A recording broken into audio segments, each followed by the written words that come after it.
converge and they meet and then they not.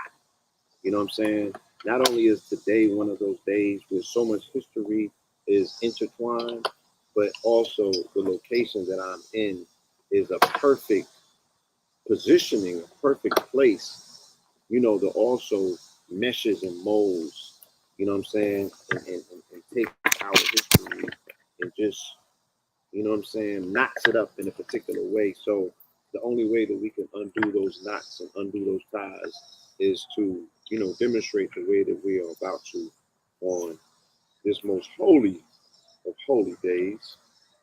Can I get an amen? Amen. Yes, indeed. Amen. So, and again, it's very important. You know, I want to make sure we're all on the same page. Just like I said, this is purely conversation. You know, they want to like to their own path. So just understand that we just want to open your mind, and like I said, expand that mind so you guys can see that we all work. You got to start moving in the core. Okay. Yes, indeed. In accordance, in unison, right, and unified, we represent a unified front. This is Mineral Ministry in conjunction with Lion Gates Ministry, and we present our Sunday service to the family. Again, this is purely conversational, non-denominational, and extremely confrontational, right, to the lies that have been told on our people, and also the lies that have been told in the name of Christ, on Christ, right? So there's a particular institution of people that are masquerading and utilizing the good name of Christ, the Prince of Peace, to wage war on this planet, right?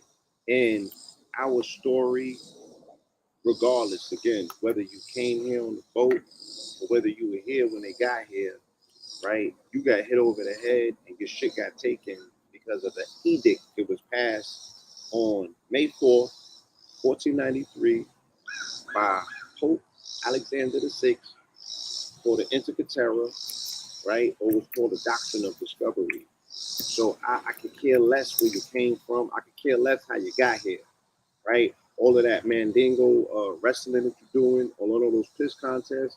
If you are not arguing to see who is going to be at the forefront to fight the enemy, then you need to sit down because you're taking up space and you're wasting time, right? Where we have a clear, identifiable op, right, that is in our midst, that has our land on both coasts under the thumb and the dominion of false, forget about a false prophet. Before we could even get to a false prophet, we talk about a false institution that has been masquerading in the name, right?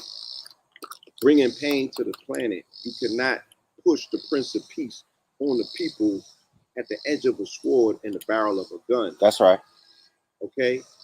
So today, ironically, again, there's different timelines that our people subscribe to. The Nation of Islam, they talk about 1555, and shout out to them, right? And John Hawke, and all that stuff that they talk about. But then there's one that's recognized around the world, internationally known as a starting date for this program that has been pushed on our people, right? And that is August 21st, 1619, right?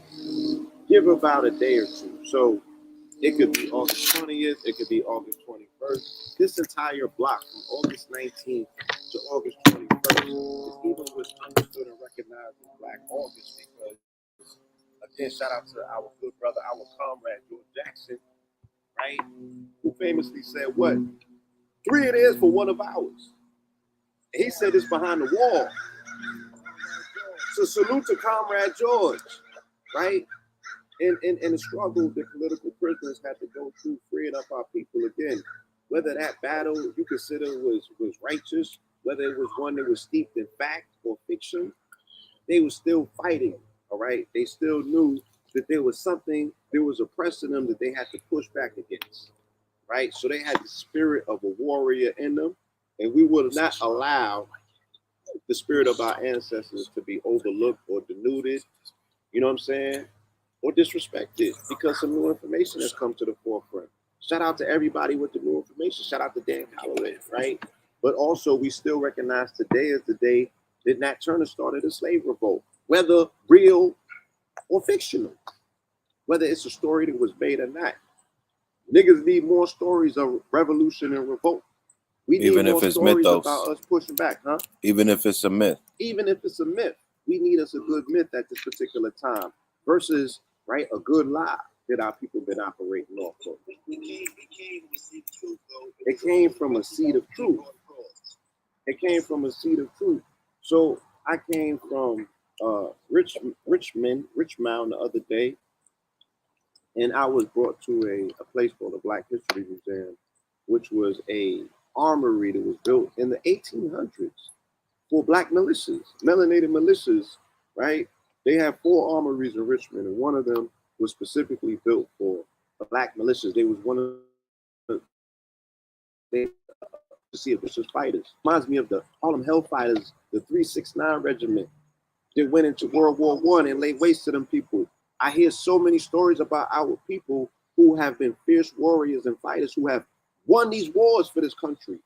Here in Maryland, right? The entire military industrial complex, for the most part, is run by melanated women, just like the government is run by melanated women, melanated people, period, in the role that they play in this DMV area of keeping this thing alive, right? They are the thing that fuels the battery that powers up, right? This particular corporation.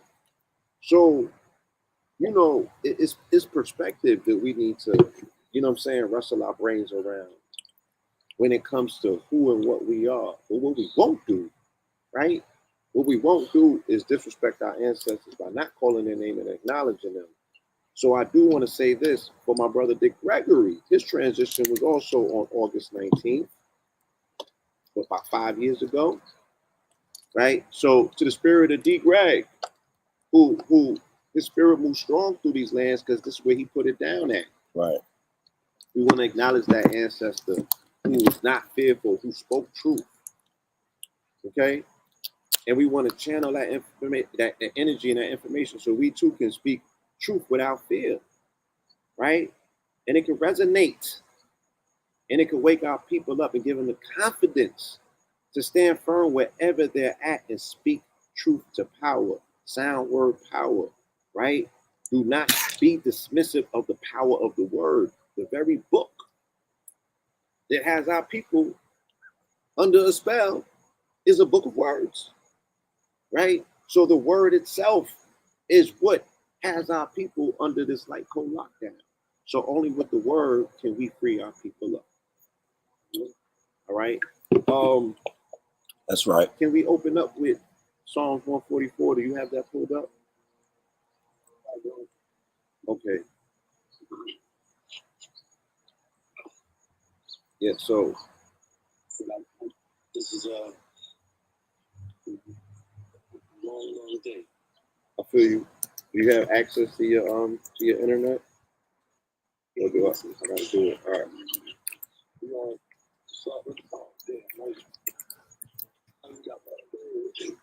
It's all good. You get to it. Fred, your phone is on? Is going live on that? Yeah. Shout out to my good brother Red Pill here. Shout out to my brother Black Light. Shout out to my brother Sauce. Shout out to Sir Bay. Yeah. No problem. Just give me a second. I'll get it situated. All right. And family, thank you, family. Yes, thank you, family, for joining us for today's Sunday service. Again, this is a special one because of so many roads that converge at this particular point in time. You know, this is necessary. I garnered so much information, so much inspiration from these last few days of being in, you know, the energy field of my ancestors, you know, and the ancestors are very upset. They're very upset. You know what I mean? Shout out to my brother Chicago, quickly tapping in as well. Loki rising. Yes. Yes. You know, the Minister of Finance. You feel me?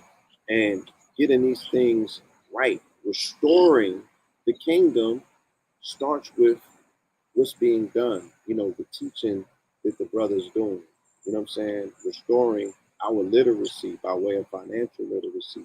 These games that are being played. I saw information dealing with our people in the 1800s. They had their finances together, straight out of slavery. Yeah. Straight out of quote unquote alleged slavery. These are people who they said couldn't read and write, but they had their finances together. They had their education together, right? The building that I was in, there was a armory. It was built by melanated people, a melanated man in particular, a brick mason. It still stands to this day, and it went through about 2 or 3 fires, but it's so structurally sound, right? I will not allow us to denote and dismiss the greatness of our people here in this land, here.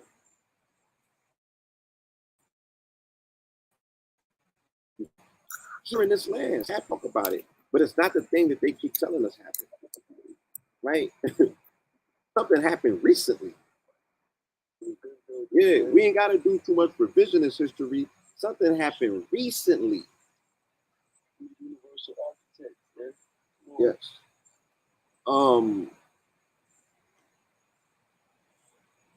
Let me see what's going on real quick. Psalm 144. Huh? He's going to Psalm 144. Yeah. I'm trying to pull this thing up. I'm attempting to pull it up on these devices. I was just out of bounds, but I wanted to make sure we keep it moving. Yes. What you need? Psalms 144. Pull this thing up. Corinthians. Yes. I could do it. I was looking at Corinthians today too. 144? Psalms 144, yes. You need me to read it? Yes. Yes, you can read it, good brother. At a high volume so that people can hear you. Corinthians. Yes. Psalms 144. Huh? Yeah, let's get it. Of David. Praise be to the Lord, my rock, who trains my hands for war, my fingers for battle. He is my loving God and my fortress, my stronghold and my deliverer, my shield, in whom I take refuge, who subdues people under me. O Lord, what is man that you care for him? The Son of Man that you think of him. I mean. Oh, it's more than that. 144 is They are like breath. Their days are like a fleeting shadow. Part your heavens, Lord, and come down. Touch the mountains so that they smoke. Send forth lightning and scatter thy enemy. Shoot your arrows and rout them. Reach down your hand from on high. Deliver me and rescue me from the mighty waters, from the hands of foreigners, whose mouths are full of lies, whose right hands are deceitful. I will sing a new song to you, my God. On the 10-stringed lyre, I will make music to you. To the one who gives victory to kings, who delivers his servant David. From the deadly sword, deliver me. Rescue me from the hands of foreigners, whose mouths are full of lies and whose right hands are deceitful. Then our sons in their youth will be like well-nurtured plants, for our daughters will be like pillars carved to adorn a palace. Our barns will be filled with every kind of provision. Our sheep will increase by thousands, by tens of thousands in our fields. Our oxen will draw heavy loads. There will be no breaching of walls, no going into captivity, no cry of distress in our streets. Blessed is the people of whom this is true. Blessed is the people who God is the Lord. Ashe. I mean, yes, sir. Islam. Yes, sir. Right? Yes, sir. And we want to continue that with a shalom, yes, a clearing of the way. Again, I don't engage in mandingo wrestling amongst people who want to claim to take the biggest L's in history. So certain people's like, oh, I was here before they got here. You got hit over the head. Oh, I came on the boat, but you got hit over the head. Look, we're not going to do that. You feel me? There's somebody that hit you over the head that's getting none of your energy and none of your attention, right? So let me pour this water to the ancestors who inadvertently got hit over their head, you know what I'm saying, in the name of quote unquote Christ, who they were familiar with before these foreigners came with a whole remixed, refurbished version by way of Caesar Borgia. So They understood what the anointed meant. they understood what the anointed meant. They understood what the Christos meant. They Yeah. understood all of that, right? So we're operating off of faulty information, you know, for some people who, you know, that's all they do is remix information. Okay? So we want to pour some of this good water in the name of our ancestors, right? For the ancestors, again, whether it was reality, myth, or fiction, for the ancestors that they said came here on the boats on August 21st, 1619, and made dock in Jamestown, Virginia, okay, which inaugurates the beginning, according to Project 16. They said that's the start of the U.S. operation. This becomes, right, the labor force, the functional labor force that creates this economic boom, which is called the United States Corp. So we want to pay homage. And there's so many other ancestors that come after that. The ones that they say build up DC, the ones that we know built up Maryland, the ones that are even in military forces right now defending this country. We even want to pour Ashe to y'all for your spirit. Okay? Because you got a warrior spirit, you're just fighting in the wrong war.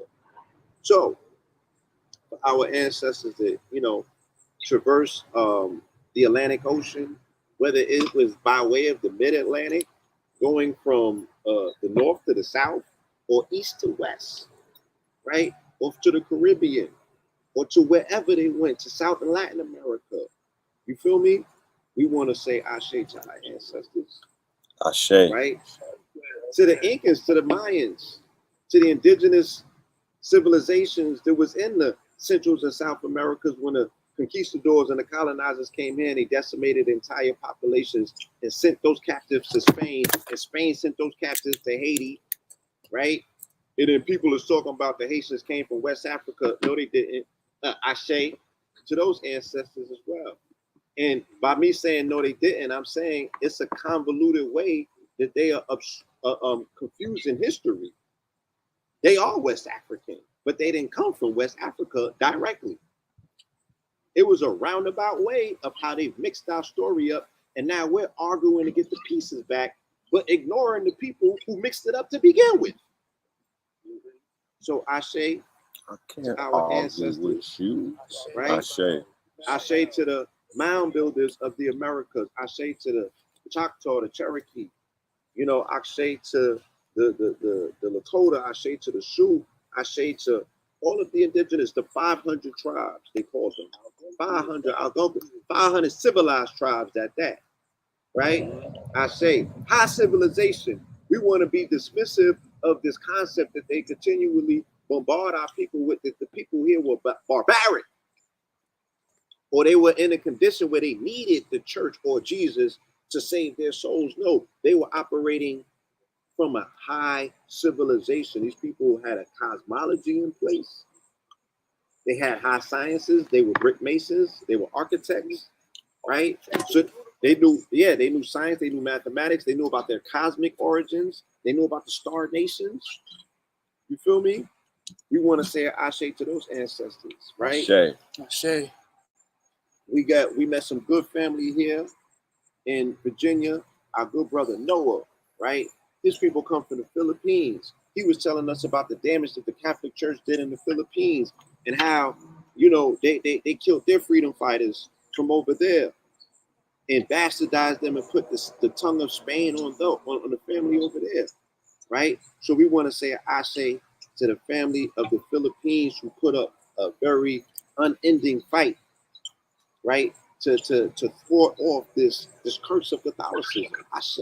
Ashe. And when stuff started really generating up, they was in there with the Philippines. You notice when a lot of things started shifting out here. And we see that president out of the Philippines that was going against this guy's, you know, he able to do the signs to that. I only went to that too much. We see that the Philippines at one time that was what they call the beneficiary to the trust. They are the beneficiary to the trust, and I shared with the brother that upon me getting permission from some people who I know physically saw the gold, who were there, I will share some of this story about how they are beneficiaries of the trust. We'll speak about the history of Philippines and Hawaii and how important they are to the kingdom, right? So to that melanated population of Hawaii who were decimated by colonizers, who continue to still live under the thumb, now they got Larry Ellison over there from Oracle buying up the island and subjugating those people in U.S. Army bases that have taken their sacred part of their island and they're utilizing it as a dumping ground for military exercise, the same way that they're doing in Puerto Rico or that Puerto Riches. We want to say Ashe to those ancestors, free the land, right? To our comrade, George Jackson, and all of the political, Alfred Wood, who just died after 44 years in the box, right? The Angola 3, right? The what they call them? What was the 21? Black, New York 21, New York 21. right? The New York 21, that 21 Savage. But the New Panthers. York 21 that Afeni Shakur was part of, the Tulu Shakur, right? We want to give an ashe to all of the Shakurs. Yes, we want to give an ashe to them. We want to give an ashe to our good brother up in Pennsylvania. What's our good brother's name? Mumia, right? Natural Tahuti too. Natural Tahuti, right? All political prisoners. Ashe. Ashe, right? Ooh, the Panther 21s, thank you, right? We want to say their names. We want to make sure that on days like this, when these portals are opening, in the dawning days of Leo, when the sun is at its strongest point, this also is recognized as the born day of the sun, August 21st. So this day is celebrated also as the inaugural. It's when the sun is at its most exalted point in the chart, in the zodiac. It's at its highest point. And from this point on now, from tomorrow, it will start its descent into its death mark, signaling by December 21st when it goes into its grave for 3 days. So this is also the sun's born day, all right? So we want to say Ashe to the Father on your born day. Feel me? There's so many ways and so many days and so many, things that are knotted up and combined. You know what I'm saying? With this here day, with this here strong in these 3-day periods of August 19th to the 21st.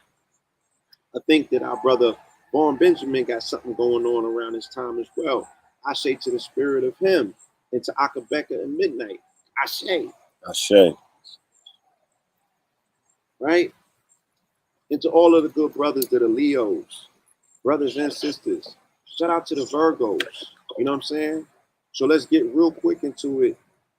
I'm in Mary's land right now. Mary's land is right next to Virginia, which is Virgo. So we all know synonymously that Maryland, or the logo or the glyph for Maryland, is the crab, right? Because Maryland comes under Cancer and Virgo Virginia comes under Virgo, right? We know that it is interceded by a 10 square mile district called Washington, D.C., whose symbol of D.C. is the phallic symbol, right? It doesn't necessarily represent Leo. I can't necessarily say that D.C. per se. They say D.C. is more like Gemini or that particular energy. But let's think about it as a Martian energy, because D.C. or the DMV area represents all military, right? This is the most precious part of this country, hence the fact that it's the most protected part. So this is exactly, right? So this is where we have to do a lot of our ceremonial ceremonies. I don't want to say ritual to scare anybody. You feel me? But our ritualistic way of edifying our ancestors and telling the truth, right, on this grid will open up portals and hopefully and eventually that portal will become a sinkhole so wide that the intercessors and the people who have violated the covenant will fall in it, Okay, and we have spoken many prophecy on Sunday service, so it's no reason not to believe that that one ain't gonna come true as well, right? These people, their time is up. It's time to go. I say, right? Nothing else needs to be left to said other than that. We can see that the church is crumbling and fumbling and tumbling on their face, right? And any and everything that we can do to help speed that process up, we're here for it. So let's get into the word. And the way that we express the word, again, is we align the word with the day. So today, or the strong end from 8:19 to 8:21, those are the passages that we go into the book and we extract them. In that particular dead letter religion, we breathe life into it, and we allow these words to now become living testaments, right? We allow to become living testaments. These particular living testaments, these words are to be used at this particular time for this particular purpose, to do away with the institution that has been doing these words so dirty, because they do not live by these words.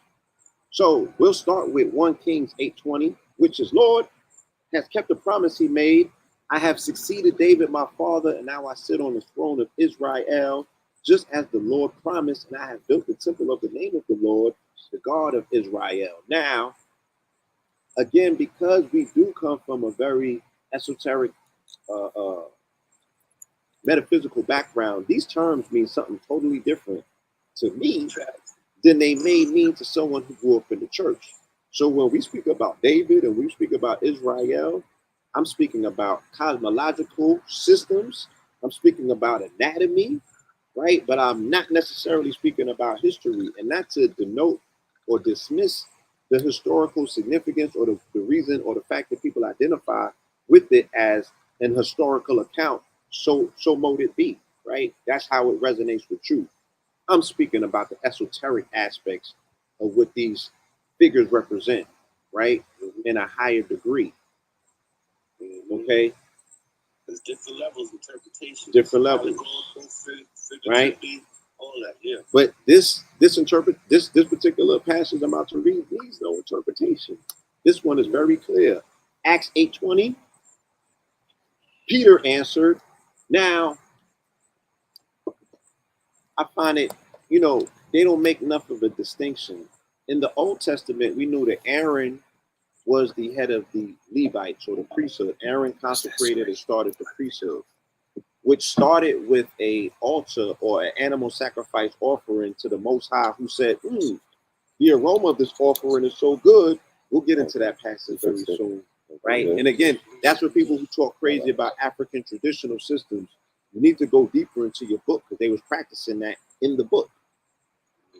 But Aaron was the head of the priesthood in the Old Testament, but now Peter becomes the rock upon which the church was built in the New Testament. So I guess we can say that Peter would be the equivalency, right? So what Aaron was to Moses, Peter is to Jesus. So Peter says, may your money perish with you, because you thought you could buy the gift of God with money. Woo!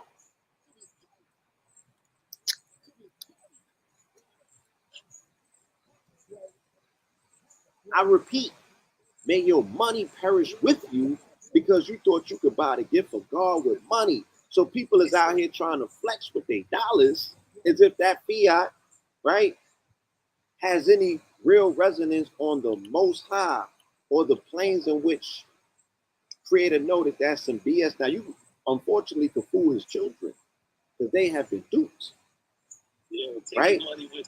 They have been duped. And this was the exact argument that Shaitan had with God when he spoke about the fact that, yo, I could get your children a contract against you. And he was like, nigga, you bugging, them are my children. He's like, but you know not what they talk about when you're not around. You too busy over there doing that shit. You feel me? But I'm over here, air hustling, and I hear the discontent. He's like, they not as perfect as you think. He's like, oh yeah, you game on. And they created this contract, and now, people is down here being finessed with shiny things. That was all part of the plan. But they have become so corrupted in their own heart that they think that they could bring a bag to heaven and buy their way in. because they could afford, right, with purchase access to where they say is the so you can get access to the gateway to heaven by way in between a woman's leg. You could buy your way to that shit these days. But once you get to that gate, it won't open. And the joke is on you for even thinking. You finesse the sister in her ignorance, right? Because she's up here selling access to her portal, but you can't get through that door. You feel me? You can't get through that door. It's a whole nother story. Seen a lot these last few days. You know? And rather than be infuriated at our people, I'm infuriated at the condition, and I'm infuriated at this colonizer, right? For the condition that has been put upon our people. Now the people are making their own decisions.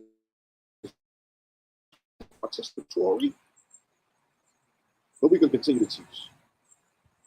Okay? We're going to continue to teach. Right? Some brothers said on here too, he said, you're never slaves, you're just prisoners of war. Right.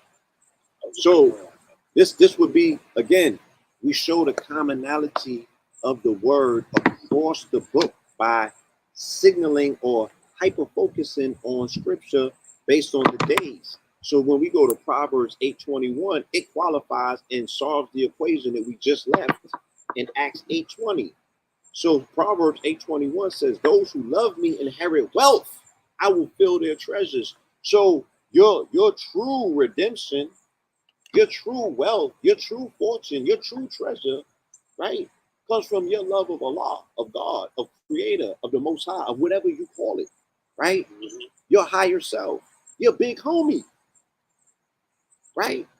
However you show up, that thing that keeps you consecrated, where you are not going to whore for money because you got principles, right? That thing to be like, nah, I'm going to do without rather than sell my soul. It's not yours to sell, so that's just a figure of speech, but you know what I mean. Again, even the foolishness of you thinking that you can sell it, and the creator's sitting there looking at you like you stupid. He's like, where do I put this nigga when he's finished? Right? I don't think that you go to hell. I think you come back as a roach. That's just me.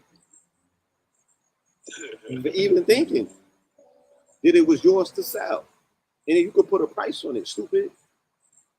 Say when we say you got, like we go down the contract, we talk about right? Those people you can't pass, you cannot give away, you can't transfer. Because there's a lot of suckers out here with money right now, bitch ass niggas, and that's the issue that we in. Look, I heard Puff on live the other day complaining about the state of R&B. Now this is not going on topic, right?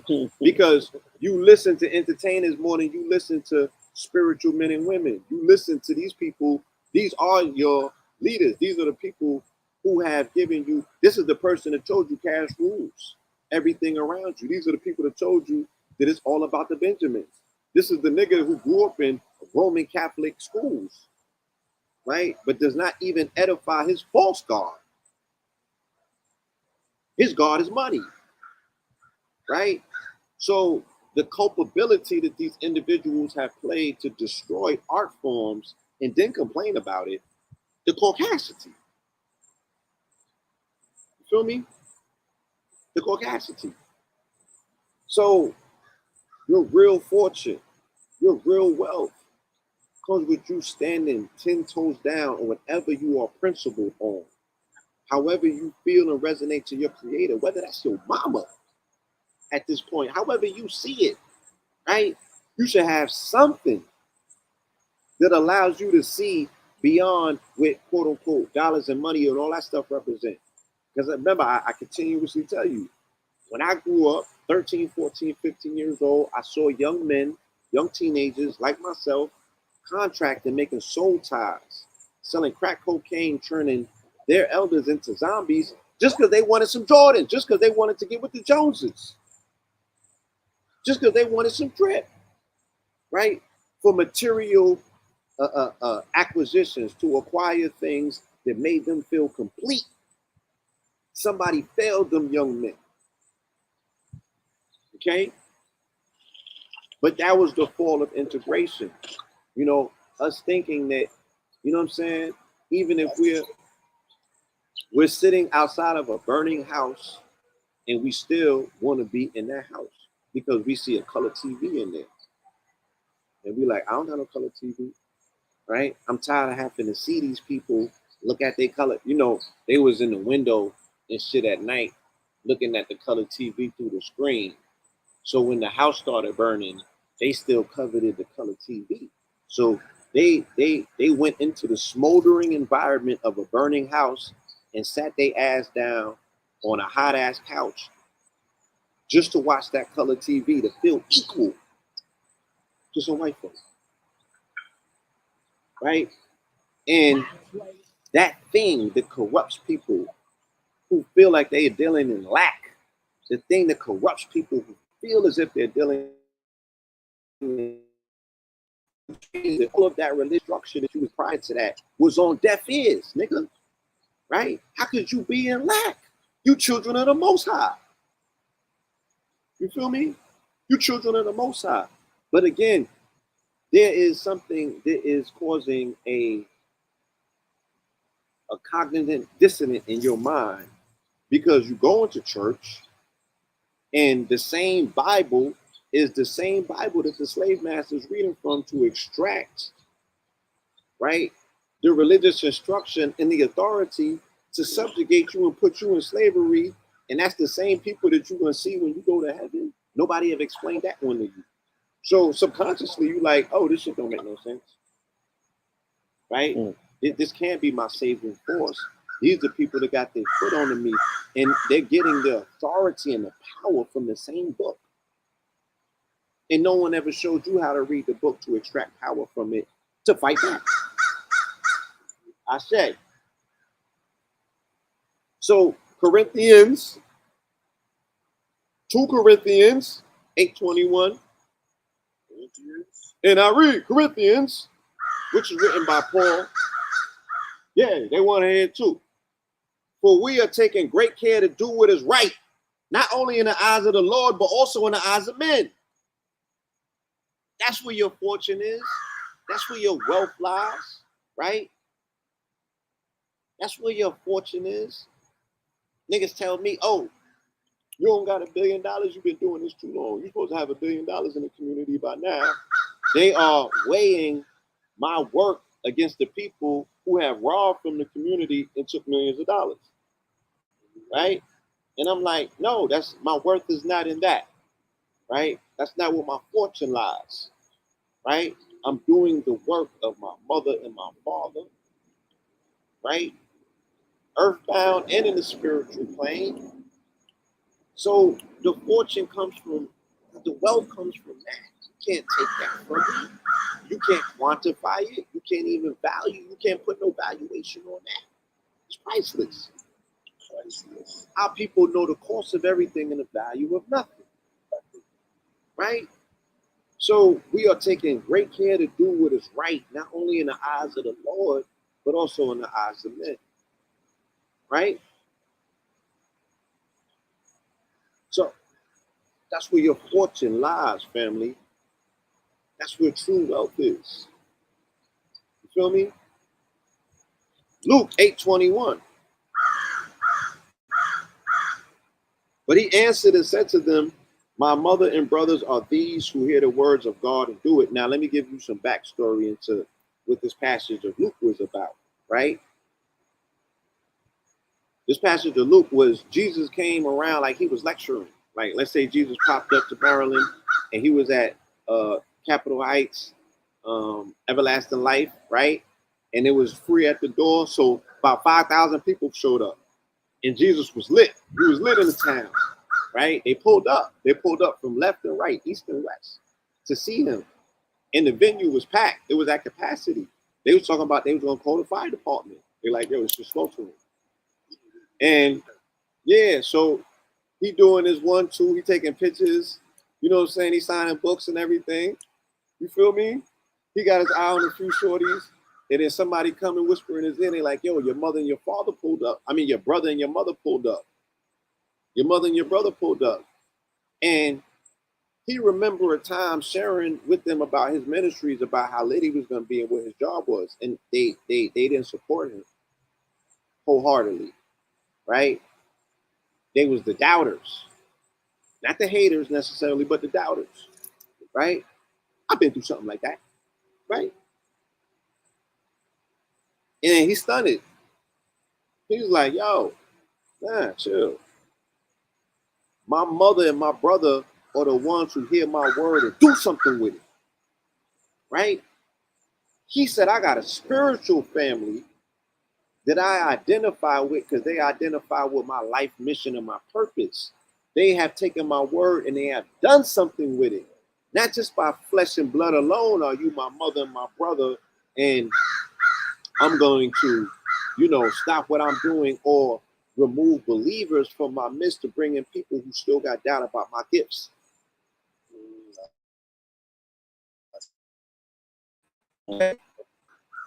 That's what he said. And that's why I'm like, look, we are not throwing the baby out with the bathwater. These words are pertinent. There's still lessons in them. We still have to juice them, right? It's like the niggas who be throwing the chicken out with the meat still on it, and the Nigerians looking at you like you're crazy. They're like, you don't eat the gristle? Nigga, you left meat on the bone. You ain't eat the bone and suck the marrow out of it and eat the gristle. Do you know how much food you left on it? So that's where we at. That's where we at. Mineral Ministries, Lion Gates Ministries, Sovereign Ministries presents Sunday service, right? We going back in the book and finding, that there's still meat on these bones. Cool. Big point. Big point. Dang. They got shit for me.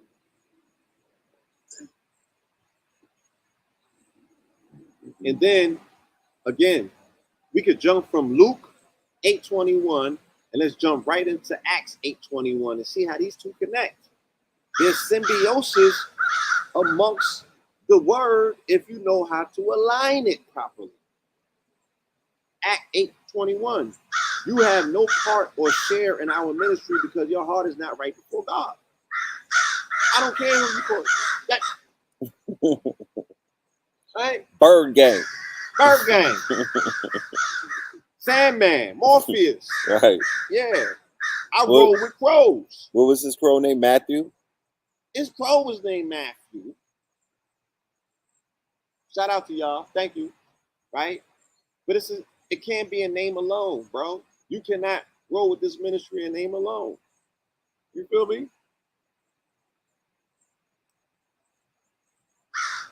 You can't. And whatever that ministry is that we're saying that you're a part of, you got to do the work. If your heart ain't in it, you can't be part of it, right? Because you're going to become a cancer to the ministry, right? And it's the same thing. Let's say that the ministry of melanated people, right? All skin folk and kinfolk. Think about what you just said. When you look at it, you might be holding the torch of like you, right? Your family is right around you. And right around are like close to light, right? But they're not seeing that. But you have to play out like miles away, seeing the light. He's right. Seeing the light. You want to get next to it, you want to see what's going on, but you got your people that's right there. Taking up space.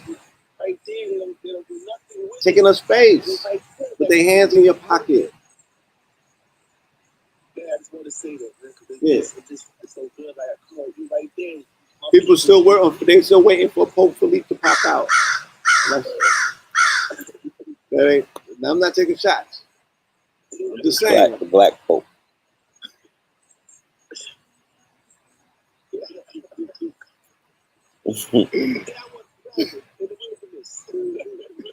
Nah, Red is with me. Hold on, let me do this.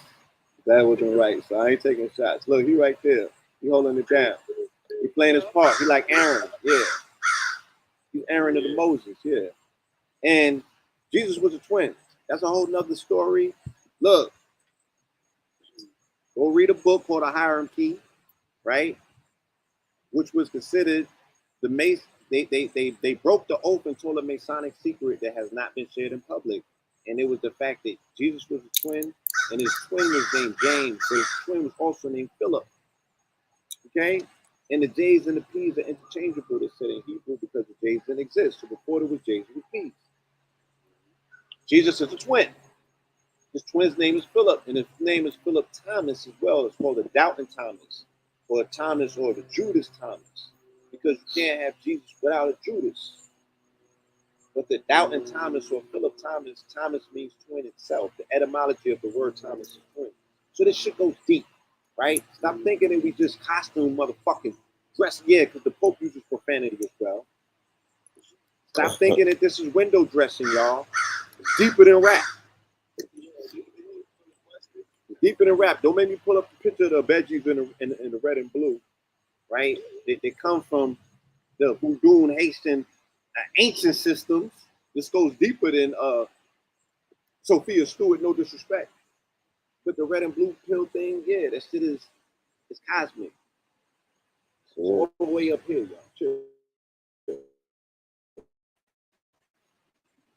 So the numbers, verse 821. All right? And somebody made the genius observation to say, oh, that passage is the day of today. It's the date. That's how we do our ministries in the Mineral Ministries, Lion Gates Ministries. We align scripture with the day, right? And bring the fucking word alive. That's how you read scripture. I don't know what they doing in church at all. Yes, and you got to get the concordance so you can find out what the weight of the word is. Because the words have a weight. The words are measured. This is very easy to understand. Why? Because in what's called a alphanumerical system, Hebrew is a language where the letter has a numerical equivalent. And that letter, or that numerical equivalent, is a weight. So these words that I'm speaking have an actual numerical equivalency. And that numerical equivalency, you can deduce what the weight is based on that particular. And then once you grab that number, you can find out what planet it coincides with, what element it coincides with. You can do a lot of word magic when you understand the concordance. So again, y'all, this is not costume dressing. This is trust me. Okay? So when you see those pillars and those foundations to be shaken on Monday mornings around the world, it's because this is a very, carefully, methodically planned demonstration that's taking place right now. You feel me? Numbers 8:21, coincidingly. And the Levites purified themselves and washed their clothes. Then Aaron presented them like a wave offering before the Lord, and Aaron made atonement for them to cleanse them. So again, what are we speaking about? We're speaking about Aaron, and we're speaking about the Levites. The Levites, so we spoke about this in our last presentation, right? In our last Sunday service, we spoke about the Levites. The Levites are the priests, right? And we were speaking about the importance of the priesthood, because the priesthood, right? Let me help y'all out a little bit. Again, because there's all of this Mandingo wrestling in the piss contest taking place with people saying, I was here first, or my people is foundational black, or my people didn't come on a boat, or my people did come on a boat, or my people was indigenous, or my people was this. Look, again, it's just like the scripture. Yeah, fuck it. You cannot lay claims in name alone, right? Name without work, it's meaningless. Just a title. So the thing that separates you, the thing that makes your claim superior, is do you hold the customs and the traditions? That's what the priesthood represents. The priesthood is always going to hold the custom and the tradition sacred. What is your dietary custom, right? What is your dress? Because the priesthood had 12 gems on a breastplate. Aaron did that, right? Aaron said what? You have to have 12 precious stones on your breastplate if you're a priest, because these 12 stones will prevent you from lying. That's why they had the 12 precious gems on the breastplate. So they took the breastplate on, dismissed it, right, and slandered crystals, right? They gave it a bad name, so Christians will run away from the crystals, not understanding that Aaron initially put that in place, right, as a stop from lying. Okay, that's why this is the mineral ministries. Because I was in the South, and the people who call themselves Christians was acting crazy because I had on all my minerals. I'm like, do you not know your Bible? Well, let me help you out here. Oh, yeah, that is. Yeah, I normally put feathers in. You know what I'm saying? You normally see it. You know, yeah, Feel me? But thank you. So the Levites purified themselves and they washed clothes, right? So it's this conversation about purity. You know, when we go back to the mountain on 9/11, we're going to take a pilgrimage back to the Stone Mountain to participate, see this in person on 11, which is a Sunday. We're going to, at sunrise, we're going to be going back a pilgrimage to Stone Mountain. We're bringing hundreds of people back there. And it has been asked of the family to wear white and to perform sacred ceremony, abstinence from unclean sex, if you will, right? Right? No bussy sex. Yeah, no monkeypox activities taking place. You feel me? You want to watch what you eat leading up to 24 hours or 48 if you got it like that, or 72 if you're that disciplined as a priest, right? Or priestess. Let's go pure. Let's wear white. You feel me? Exactly. Let's wear white. Let's bring our amulets. If you have heirlooms that have been given to you by your ancestors, you feel me? Bring your water, not only for your personal sustenance. We're going to say ashe to a lot of ancestors that day. What time do they turn the handicap lifts on? I don't know exactly. I know that's when the trolley. That started, yeah, that started like around 7-ish. Yeah, that when we was starts like there. 7-ish after the sun comes up. But we'll still be there. We're going to be doing our Sunday service at 9:11 a.m. on 9/11 on Crystal Mountain, which they call Stone Mountain now.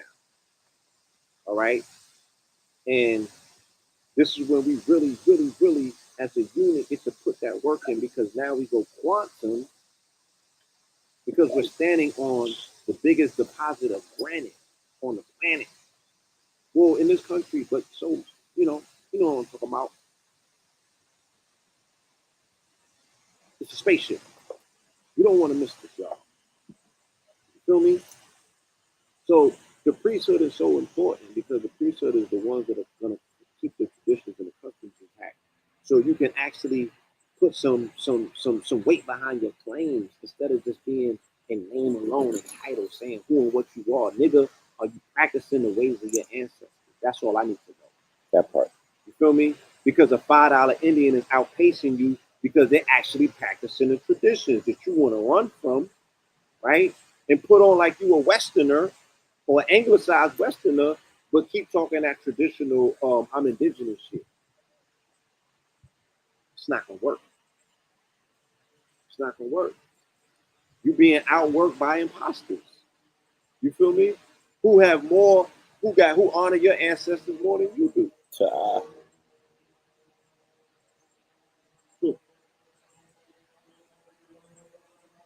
Now this one here, this one is deep, because this is Genesis 8:21. Again, I'm gonna show you the genius of the book. I'm gonna show you how to read this book. I don't know why it took so long. I was doing this in 1995, up the road, right? When I was incarcerated in Virginia, in the Virgin. You feel me?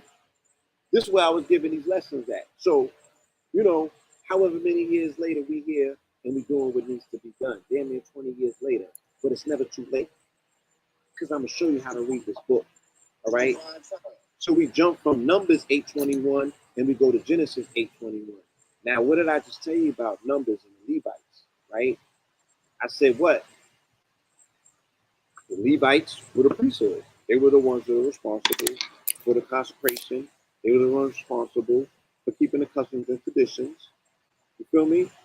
Now, they also were participating in animal sacrifice, right? And not only animal sacrifice, they were sacrificing the animal and they were bringing it to the altar specifically as burnt offerings to the Most High. Is that jerk chicken? Jerk chicken. Right? They were jerking the chicken all the way back then.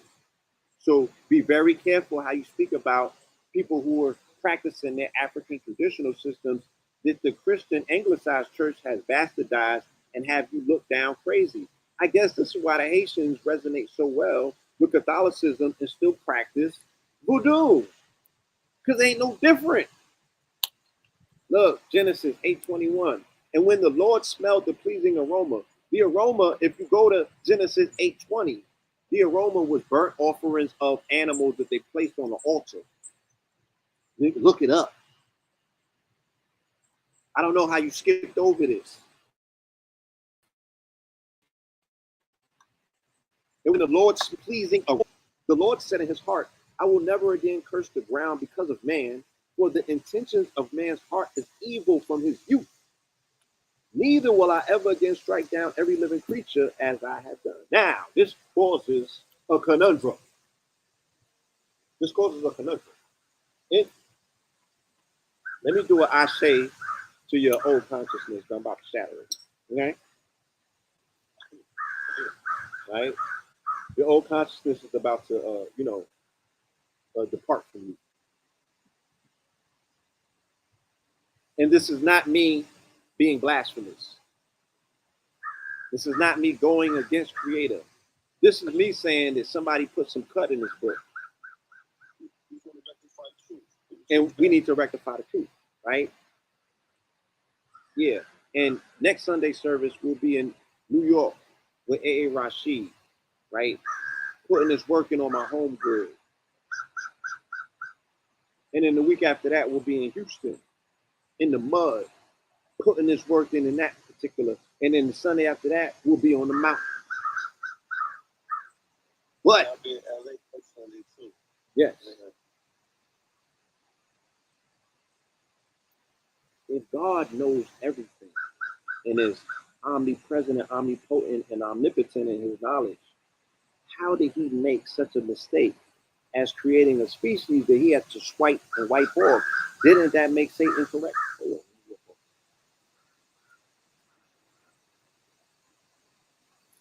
Was that not what Satan was trying to tell him from the beginning? Right? So who made the miscalculation? Who didn't have the wherewithal to see into the future, right? The faultiness of their plans. So is God infallible? Or does he make mistakes just like man?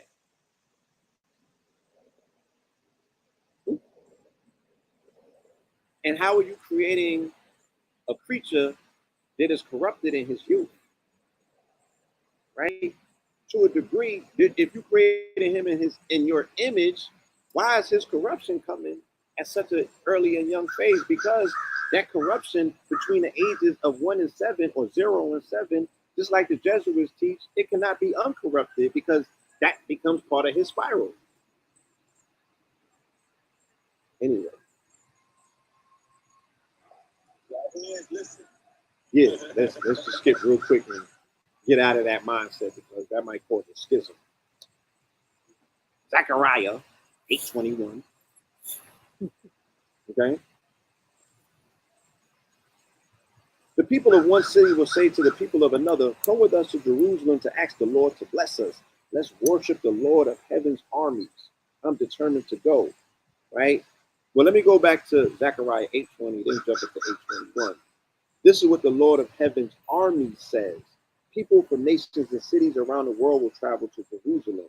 The people of one city will say to the people of another, come with us to Jerusalem to ask the Lord to bless us. Let's worship the Lord of heaven's armies. I'm determined to go. So, Jerusalem was the destination in this book. You know what I'm saying? Of great, holy, and majestic things to happen. This is where they say that God dwelt himself. All right? What we're speaking about, just like we were speaking about in the last mineral ministry, Lion Gates Presents, our last Sunday service, we were speaking about a new covenant and old governments, right? Doing away, because the scripture said what? If you do away with old covenants, right, then you can establish new ones, but you cannot establish a new covenant and not do away with your old covenant. Our people have had a old corruptible covenant with this government way too long. And there cannot be a separation of church and state if the state is edifying, or the church for that matter is reinforcing the state to put you under a state of slavery. Because in Richmond, in Virginia in particular, when they went up to Churchill, it was the church with William Byrd who laid out the 2 squares, right? They took the land from Powhatan because they were not even allowed to go there.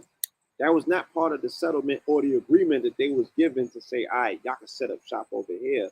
They went and they was looking in places and claimed land that wasn't there. But what gave the state the reinforcement to do this. And then they gave them the reinforcements to enslave people. And then they're the ones that still are giving them the reinforcement to have cathedrals in these cities to slavery, because Richmond is a monument to their conquest of our people.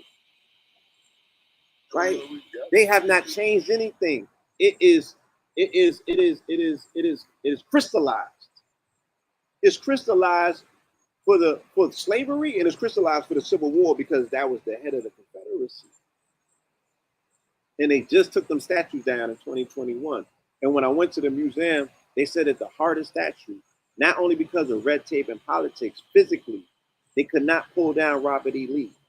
Now, I would just say, if we revered one of our people in our community the way that the colonizer reveres Robert E. Lee, then we could actually do some magic. Because you could just call on that ancestor to come and put in work. Yo, Robert E. Lee, they take care of that ancestor of theirs, right? More so than George Washington or any of them. And the Confederacy allegedly lost. You feel me? So the edification of their ancestors, the way that they put on for their people who have done diabolical dirt, right, is one in which you got to look at and still salute to be like, well, my people got to get to a place like that where they have enough love in their heart for one of their own if they want to hoist them on that particular pedestal or that level to see them for who and what they are, right? We're not even having these conversations. Like, who's worthy? You feel me?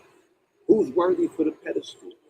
Who's worthy for, just to be put in a place, in a position that was well earned? It's like, let's observe them enough so that we can extract a life lesson to get the fortitude to continue the mission, right? To complete this campaign. And what's the campaign? They have to get the colonizer up off our back and out of our land. And like Noble Drew Ali says, send a European hacking.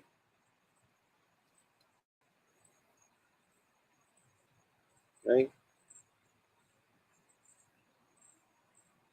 Proverbs 8:20, we'll leave with this. Okay? I lead in the way of righteousness in the midst of the paths of judgment. All right? So nothing that was said today should be taken out of context.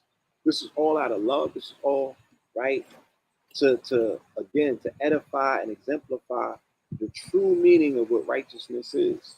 And what I'm saying is that we cannot get right, and no one could put on the face of righteousness until these errors have been corrected, until these redresses have been addressed. You feel me? It's impossible.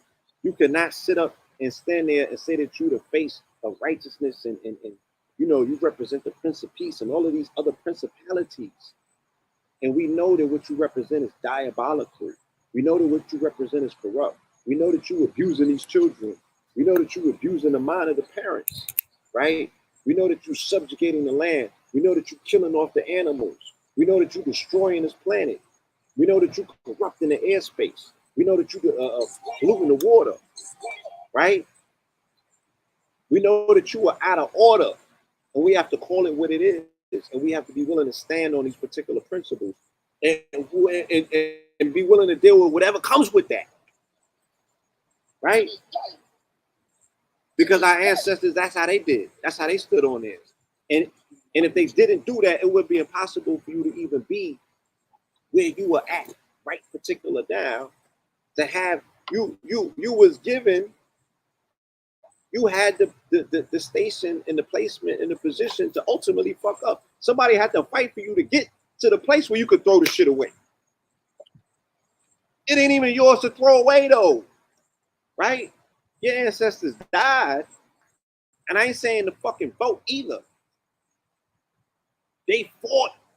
They don't want to tell you they fought, right? Our people always fought. They got us only focused on the people who laid down and didn't fight.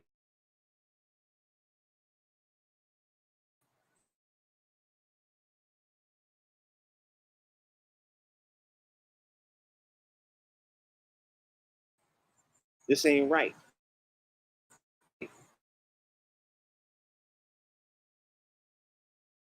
I give the authority to quote unquote white supremacists who are attempting to extract something out of it that is redeeming to your soul and your spirit, especially when it started with you.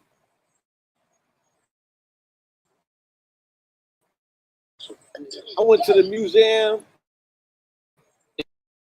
and I seen the Coptic. I seen all of the information coming. I seen the Last Supper where all was melanated. I seen the Black Madonna.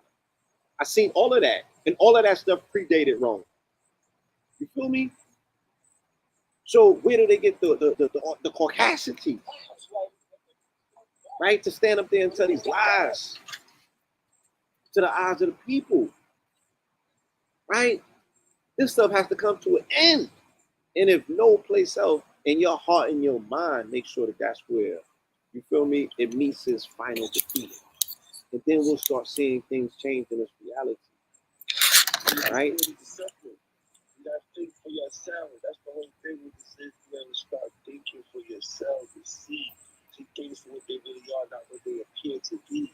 That's all it is. So now, if we touch the things that sting the brain, it's not us that's doing it. It's the world that's stinging the brain. You can think for yourself because you see it, but you're not doing nothing about it. You see it, but you accept the lie still. You know what I'm saying? That's rap. It's all it is to think for yourself. Use the spirit to discern the word. Not that you listening to everything we're saying. It's not about it. We always say, look, you got eyes to see, you got ears to listen. Manifest this. Yeah. But you use your brain, like use your faculties that the Most High bestowed upon you. Use it for yourself. Yes. I'm no better than you. I'm not telling you what to believe. You know what I'm saying? I'm not Pope Pablo in the sense of how you have understood other popes. You know, I'm the one that has the clearest connection to my Godhead. Can no one intercede or come between that? So that's what that's about, right? And they keep telling me that this represents upper and lower Kemet and somebody took it from us, so we taking it back. You feel me? And I understand who or what Paul represents to the church. So we got to take that back too. So this is Pope Pablo. There can only be one. There's 8 other Pope Pauls, but there's only one Pope Pablo. Okay. So this is about me, all about y'all. You feel me? It's all about us, all about the resonance, the particular frequencies. And again, if you live in this country, you live in a Christian country. If I ask you what today's date is and you say August 21st, 2022, nigga, you live under Christianity. You live under the Jesus Christ narrative. Because you openly are acknowledging the truth or the fact that it even exists, because that's how you are utilizing it as the coordinates to tell where you are at in time and space. Cut it out, right? I'm giving you a way to be dignified to construct that ultimately you will get some sort of insight as to how to claim it and own it as yours, right? Because I'm not here on nobody's dime. Like, nah, I came out here on my own free will and volition to do work.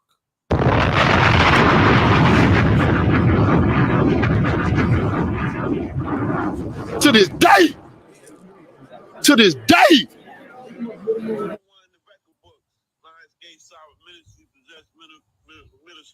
Yes.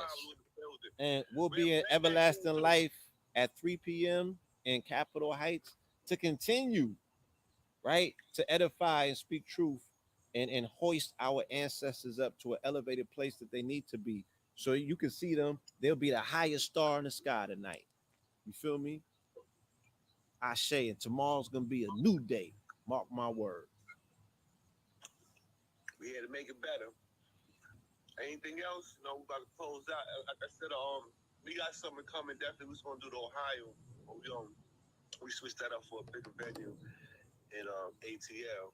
So we spoke about that. So at the end of the end of what's it, September? Yeah, the end of September. LA.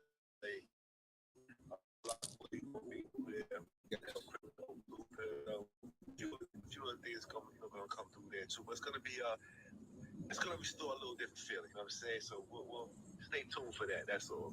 Yes. Atlanta, get ready. You know what I'm saying? Yes. I'm waiting on them goods too. Yes, I got you, my good brother.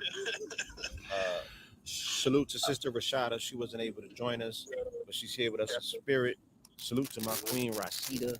Salute to all of the good people, the good family who came through in Richmond to see us on Friday.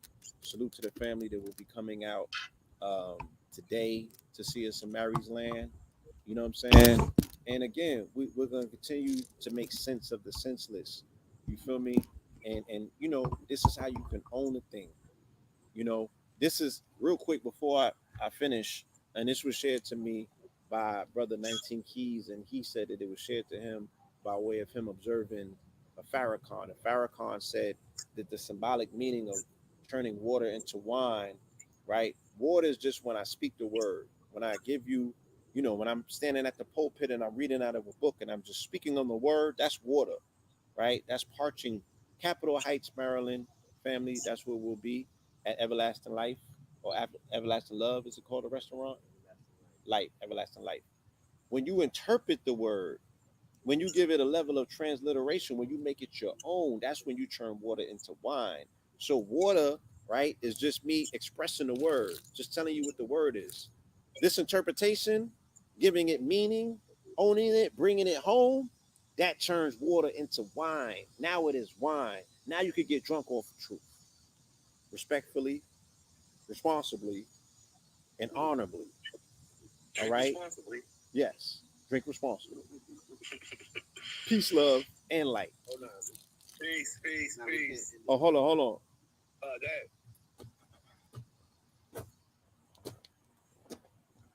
That. Can't just end it like that. Peace. We got hey, peace and family. Listen, church. Yeah, you know that we come out here and we do the good work for the people. Yeah. Pass the plate around. Come on now. We got Matilda with the 2 elbows in the basement cooking some plant-based minerals for the family. We got a church fund. No, I just wanted to add on that the mission that we're on, you know, the purpose that we're walking in, especially with this tour that we're doing, the solution-based tour for the Facts Initiative. You know, we got Pope Pablo in the building, and you know, we also have brother Sorbet. You know, we got brother Black Light, we got Source Guard. You know, we bringing some brothers out here on the road. Sister Rashida's with us, and we are actively campaigning. We started our campaign this Friday. You know, dealing with very quarter 3 and 4, very auspicious day, the day of our birth. So for the quarters of the 3rd and the 4th, we are going to be in our economic, our social entrepreneurship bag, solution based. We're going to travel all around America and then across the pond and then to the continent to make sure our brothers and sisters know that there are some solutions that are out there. So the FACTS is an acronym for food, art, clothing, technology, and shelter. That's the tier one of the FACTS. That's on the public side. On the private side, we have fraternities, arms, cryptocurrency. Um, Mm-hmm. with the T is transportation. No, the T is the S is spirituality. Yes, and damn, I'm forgetting the T. But anyway, that's tier two, and that's on the private side and whatnot. And that is something that we are sharing with the people. They're very excited about it, enthusiastic about this, and we're gonna keep this thing going because the people need it. The people are excited about it. So if you're in the DMV area, Maryland, Virginia, or DC, come out today. It's a free event, free 99 from the hours of 3 p.m. to 7 p.m. It will be a meet and greet. We got merch on deck. We're also going to be teaching and whatnot. Me and Blue, Facts Initiative at last night. Shout out to Peru.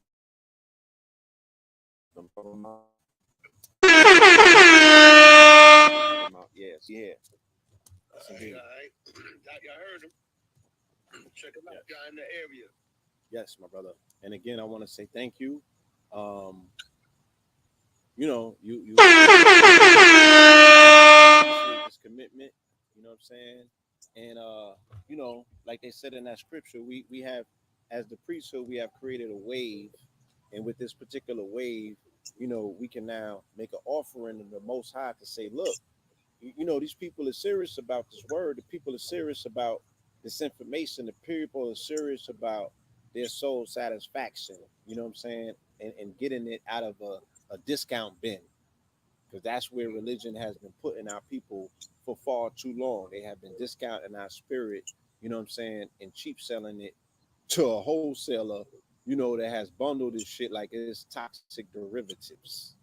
Dig what I'm saying? So, yeah. So With that, stay tuned. Like I said, we could have been anywhere, but you was here with us. Got your day started. Got some food in your belly. Got some food on your soul. We're gonna be here, same time, same place. We're gonna line the universe. Bring this truth. And I'll be seeing, like I said, I'll be seeing you. I know you're gonna be coming through Houston, so I'm definitely going to see you in town. yeah, we'll be in Houston shortly, and we'll talk about that Ohio date as well. Got to make it to Ohio. Got to make it to the mounds. Atlanta, we're definitely that one. That's what. Yeah. Like I said, everybody stay tuned. Yeah, but Atlanta's coming. Get out here, do what we can do. Restore the feeling, bring the people back some good energy, man. Y'all be safe and have abundance. Peace, love, and light, y'all. Peace. Peace.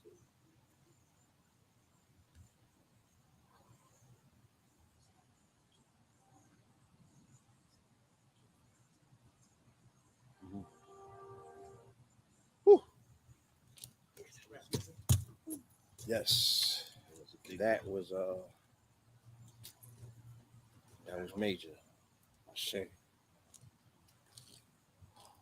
So for the YouTube family, yeah, we not finished with y'all YouTubers. Shout out to the YouTube fam. We just want to let y'all know what's going on. I was supposed to go live last night for Saturday Night Live, but we just drove into Maryland and we're very we needed to recharge. You feel me? We don't want to give y'all that tired energy. So we here now. I got a guest that I want to introduce you to. This brother been on the road with us. He's been holding it down. You know what I mean? He been doing his thing, his thugizzo. He's been on tour, as a matter of fact, around the 50 states since earlier this calendar year and whatnot. So we in the third quarter and the brother's still doing his thing. And he represents one of the most vital parts and pieces of the Facts Initiative, which is the edification of education. You know what I'm saying? The fact that we know that we need to do something different. I would say, food and education is paramount. Those are two of the most important things because that's where they catch the children at. at a very early stage, you know, and it's very hard to get them back. You know what I mean? Once that's corrupted, once that goes wrong, you know, you got to work 2 or 3 or 4 times as hard to undo. You feel me? That. But you catch them early and you give them the right information and you give them the right food, which is the right soil, then you know the things that will spruce forth from that, the oaks, you know what I mean, and the cedars, you know, and the mahogany wood, those are strong trees that get planted in that fertile soil. So we need to bring back those trees that, you know what I'm saying, are firm and strong, those oak woods, you know, those ancient trees that they speak of, not the flimsy ones. You know what I'm saying? They got GMO trees out here now. It's like they got GMO people. So yeah. With no further ado, we introduce to you our good brother Sauce. The saucy one. Source guard. Memphis, stand up. All right, where Memphis at? I want you to let the family know what you out here doing and whatnot. That camera number one. Let them know what sources online and these parents, and just also reintroduce them to the source guard and what it is that you out here doing.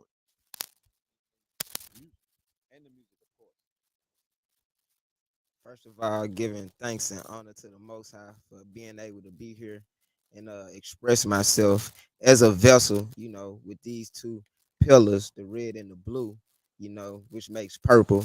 And this is the crown chakra today on this Sunday. So divine, man. So my name is Sauce God. I'm from Memphis, Tennessee. Uh, I'm a musician, mathematician, and founder of the South Spot Healing Center and the School of Sauce, where we teach children through rhythm and rhyme.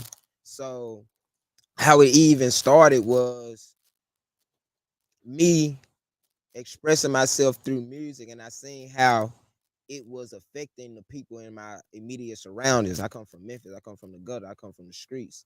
And I was seeing how these things were ritualistic and they were ceremonial. And we were having these concerts and what was happening from it. I was even looking at my immediate surroundings and like, wow, my words actually dictate my reality. Right. So when I started to grow and move and travel more, I started to get out of the hog pen reality in which I was raised in, and then I started to use my music for liberation, right? So it was education through music, and it caught on with people, you know, and then I started to write books, right? And then I combined the books with the music, which turned into the curriculum, and now we're teaching children with it. So we teach children from the ages of 4 through 17. We teach them astrology, biology. This upcoming term, we'll be teaching them alchemy. They'll be learning 9 different schools of magic. So I'm excited about that. We have 3 different age groups. So we have 4 through 7, which serves as our elementary, 8 through 12, which serves as our middle school, and then 13 through 17, which serves as our high school. And you can follow us at our website, www.thesouthspot414.com, to learn more about the curriculum, how to actually apply. Our upcoming term starts September 26th. We will be opening up registration on the 22nd, which is tomorrow. So if that's something that you would like your child to be a part of, definitely apply. Also, the parents have to be a part of the schooling as well. That's one of the things that we definitely wanted to implement, to where we weren't separating the child and the parent from the education and from learning right there in that village and that community aspect. We're just here as an aid, as an assistance to everything that you already are doing in your household. So we wanted to do that. We're online right now. We're online based. So wherever you may be, if you're in the States, if you're overseas, wherever it may be, you can tap in and be a part of what we have going on. Um,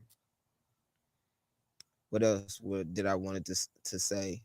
Um, yeah, open enrollment on the 22nd.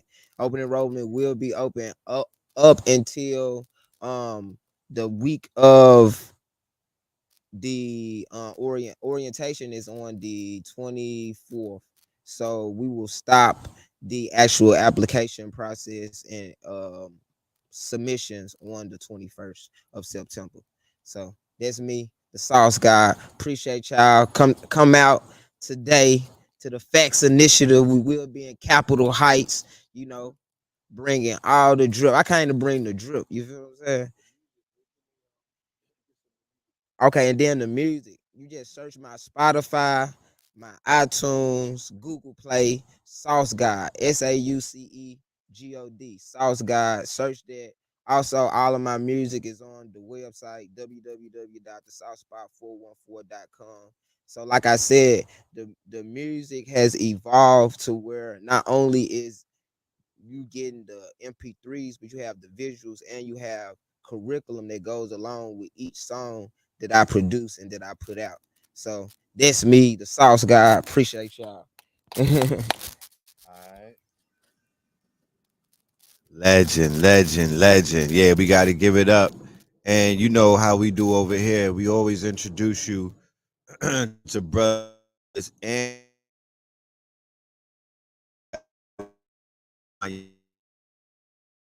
qualify those in our network that are doing the damn thing, and we let you know, so it's no secret or no mystery as to who the brothers and sisters that we have in our circle and what it is that they're doing with their time and whatnot, and how they're contributing to the quote unquote overall, continuum. You know what I mean? We don't have no dead weight around us. Everybody that's around us that you see with us and that we're moving with, they're doing something to raise the frequency and to uplift fallen humanity. You know what I mean? That's the first thing, you know what I mean? Outside of the other monumental things that are taking place. But at least we have to be able to qualify that each other is on a mission and holding this thing up. You know what I mean? So to my family in the DMV area, we are even contemplating live streaming this free event for everybody to see in the network today. It depends. We'll see what the support was looking like, and if it matches and everything, then we'll support you and whatnot. But this information has to get out. This information it does no good being sitting on a hard drive on somebody's computer. We're in the quickening right now, so things are happening quickly. Like Blue Pill was saying, we're at the level right now where we're tapping into the word, and the word is in perfect alignment with the actions and whatnot. So something is right.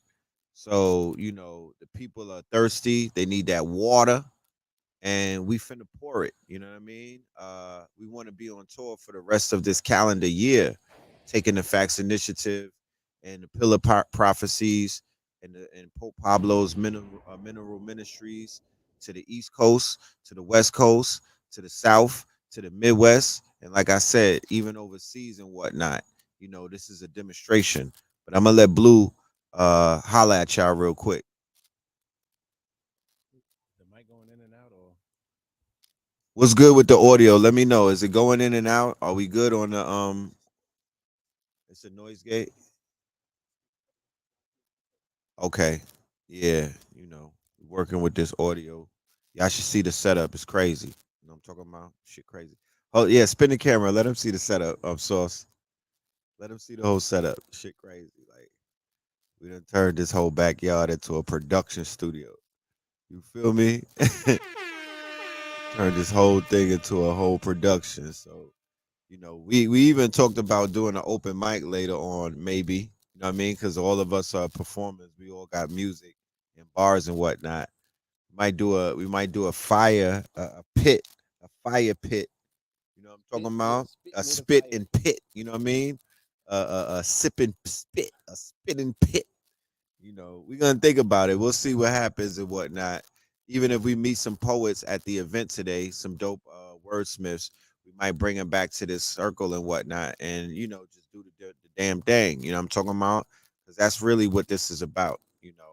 Crystallizing the moment. right. And again, let's be clear: we've shared this information on different occasions. The etymology, the meaning of the church is a circle, right? where people congregate to speak about community affairs and the civics of whatever citizenship of community or town that we're in. You know, people that congregate, particularly in the circle, the bill, that's considered a church. You feel me? And we are the outside ministries, the own ministries. So we outside, normally on the south side. You know what I'm saying? But we out here. We in the building. You know, we're in a circle. You know what I'm saying? And Paul himself is the one that even introduced the term. It was an ecclesiastic term. He introduced the term called church. You feel me? So we doing it all of the right ways. That's why it's very effective. The ancestors know what's being done. The universe is responding and conspiring for our success. You know what I'm saying? You the last ones to catch on. They You know what I mean? idea to spit pitch. But yeah, nonetheless, we're here, we're in the building, we're in Mary's land. Shit like that. Shit like that. Shit You like know, that. Shit like that. Shit like that. Again, these are some very conspicuous times, you know, for the alignment for the days that this is laid upon. You know, this is a very is stacked. These ancestral, yeah, propitious time. So Black August, again, to the comrade George Jackson, and you know, for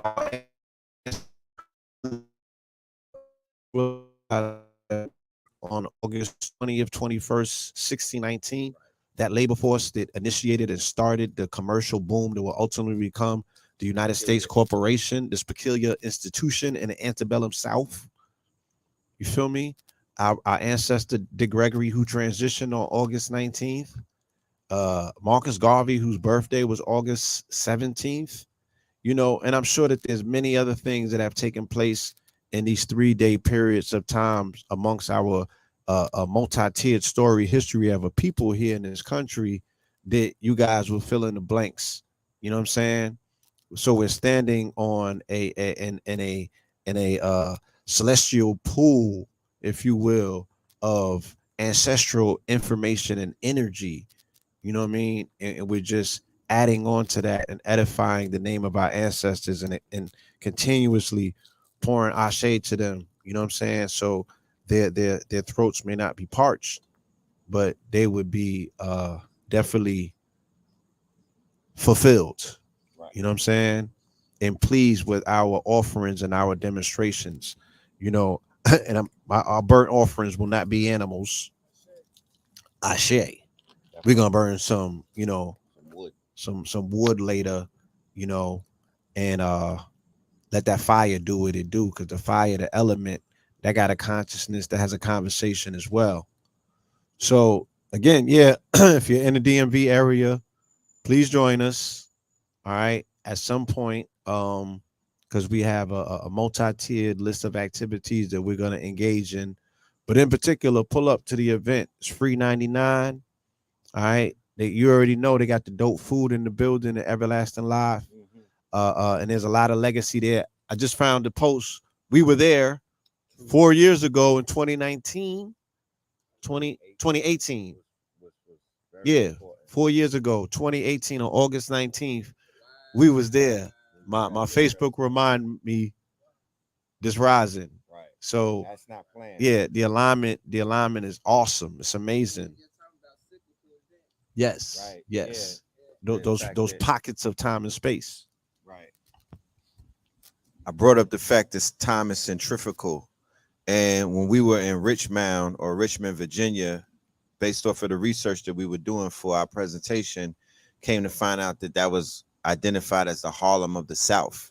So it's only right that me and Blue is down south right now, and we Harlem dudes, you know, or NYC representatives, and we represent Harlem everywhere that we go.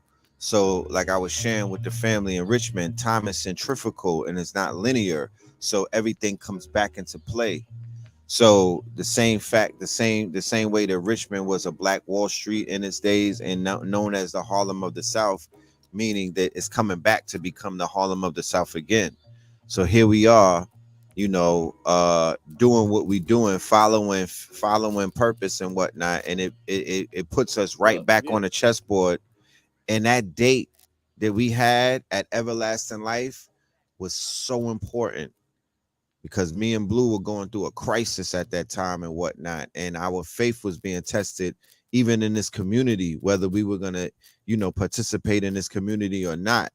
And I remember going to Baltimore, my good brother Jabari, the promoter out there, shout out to him, Master Barber Jabari, Reality Speaks, that promotion team. And then we came out here to Everlasting Life and my faith got restored. You know what I'm talking about? In the whole, my faith was restored in the global community just by the works of people, maybe under 100 people or 100 people, just by them pulling up and supporting and being righteous and whatnot. That made me say, yo, I'm going to give this shit another shot.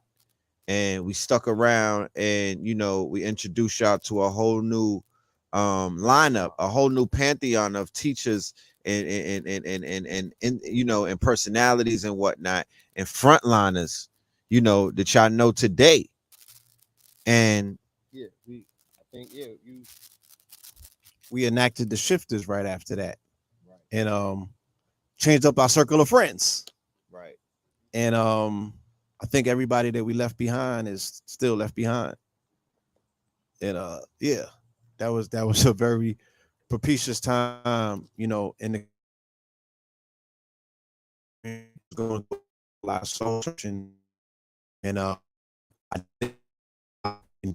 so I remember that. And yeah, Virginia and Baltimore always pours in. They always show us, you know, the appreciation of the working element of our people, the people that actually toil, the labor force, Right. you know, the people that are about building family, you know, Right. these melanated people out here that actually put on and build family, you know what I'm saying? Husband, wives, and children type of situations, you know, people that are very resourceful, you know what I'm saying?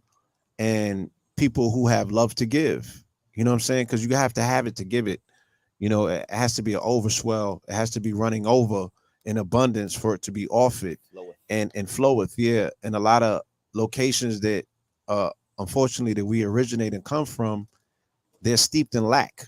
You feel me? At least people are convinced that they're in lack in those environments. So they don't have a lot to offer. So that's where the Mandingo wrestling and the pissing contest start. Because of the perceived notion of lack, you know, and this concept that there can only be one.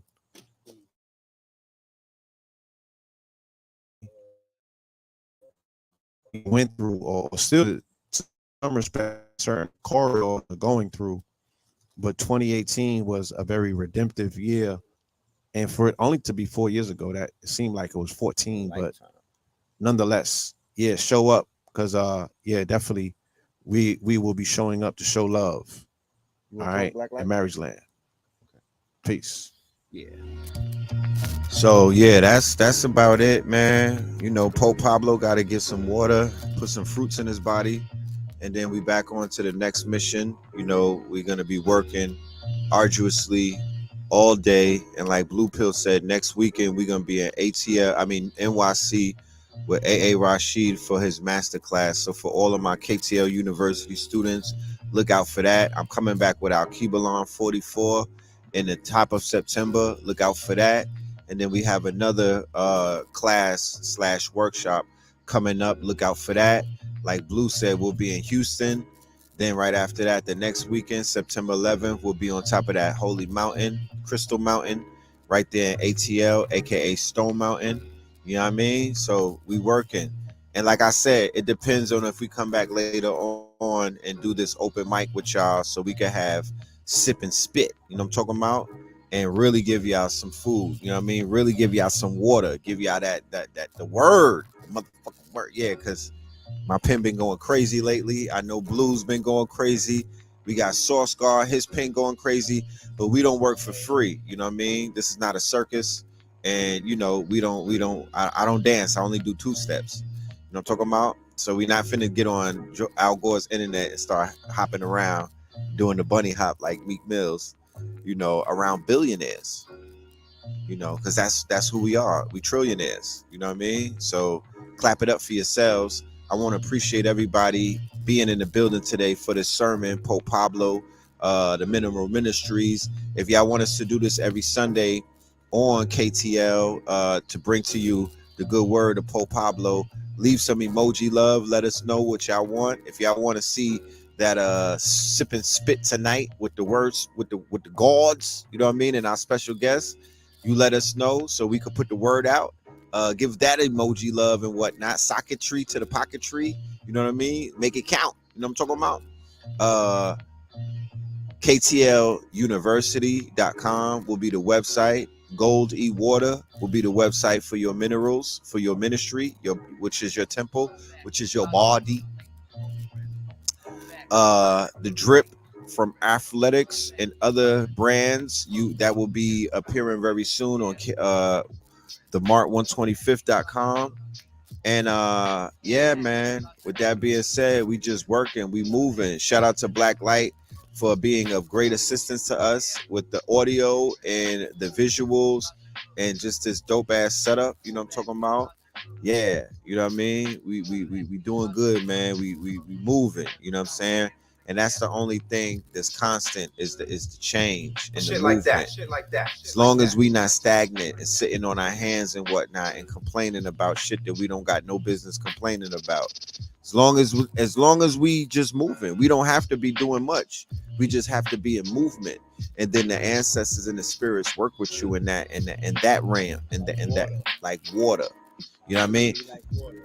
Also, Sandman Decoded coming soon. We about to break that shit down. That Netflix series, Morpheus. I can't do it without Morpheus. So P Morpheus will be pulling up. We might even have a special guest, a surprise for you with this Sandman breakdown. But this needs to be decoded. It needs to be broken down and talked about. Sandman on Netflix. If you haven't seen it, it's 10 series. You could use your Sunday to binge on that. 10 episodes. Yeah, tap into that. That's a good one right there. That's the people that made American Gods. You know how I feel about that series. The writing is crazy. So yeah, with that being said, y'all be good. Y'all stay safe. Y'all stay dangerous. And I'm gonna let the Pope close it out. Drink on your water. All right. Drink on your water. Let me leave it out. Again, one of these good words. Right. I want to keep it very simple. I don't want to overdo it or overindulge with the word. All right. You got a sermon for them?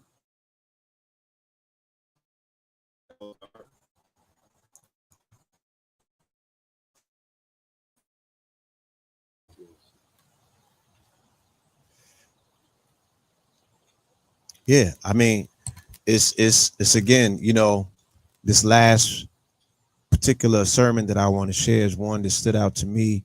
It was one of the most powerful and pertinent. Today's sermon was called Going Ham in Mary's Land. And why we call it Going Ham in Mary's Land is, again, August 21st, 1619 is where they said it. We came in to our state of slavery into this country. And that coincides with the curse of Ham, which was over, according to, you know, scripture, in 2019. That was a 400-year period. They didn't waste no time to put you back in to that particular curse, right? A few months later, they come, was considered the C-19, and they get people now to contract and willingly, right, contract themselves to participate in these people's weird science. Now that curse of Ham, right, is dealing with the prescribed or the promised pestilence, right? They said that the pestilence should come. They said that the famine should come, and they said that the locust should come. All of that happened in 2019/2020. So you really have to look at scripture and understand this thing for what it is. You feel me? You really have to understand what the curse of Ham is, and you really have to understand the power of what the Mary or the Madonna represents in our subconsciousness, our ideology. Because a lot of people, they put so much concentration into resurrecting this whole principle of a Black Jesus. Just the fact that you got to say Black Jesus, you know what I'm saying, is dismissive. It's either Jesus is Black or he ain't melanated. Again, whether real, imagined, or realized. in your mind, when I say that word, what pops up? But the most important part, the subconscious, the part that you don't see, is Mary, right? The Virgin, okay? The Madonna.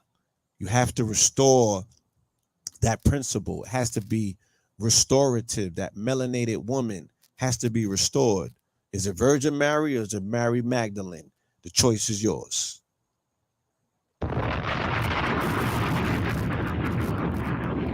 To this day. That's a whole nother conversation. And we'll have that a little bit later in the good place.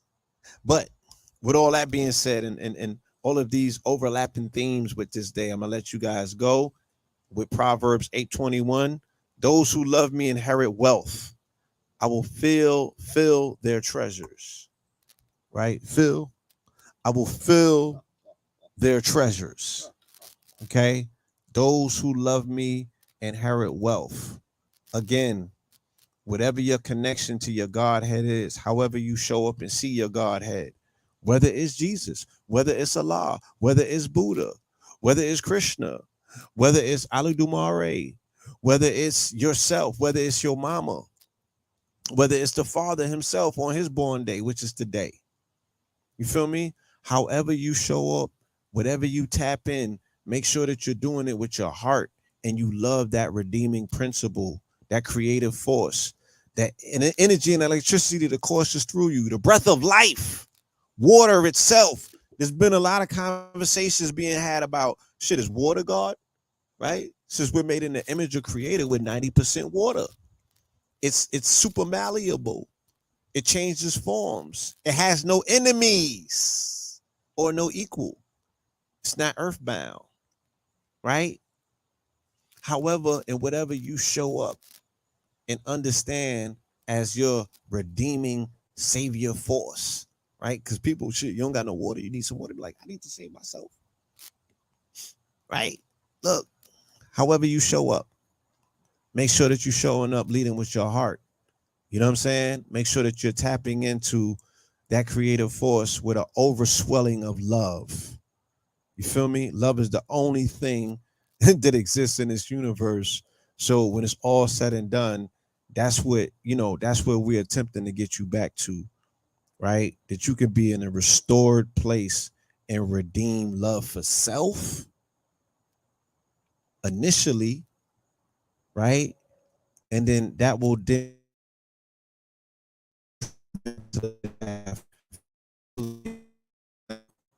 in your peace, love, and light.